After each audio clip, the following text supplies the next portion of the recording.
Assalamualaikum warahmatullahi wabarakatuh. Hari ini Sabtu tanggal 6 Juni 2020.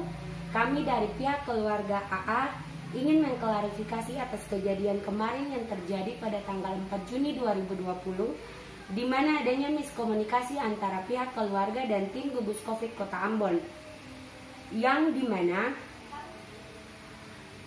kedatangan dari tim gugus Covid kota yang terkesan tiba-tiba tanpa ada konfirmasi dengan pihak keluarga.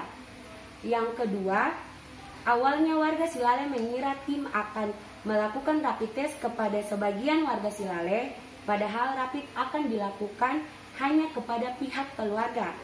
Yang ketiga, protes dilakukan oleh warga secara spontanitas tanpa ada koordinator dan paksaan serta unsur-unsur tertentu.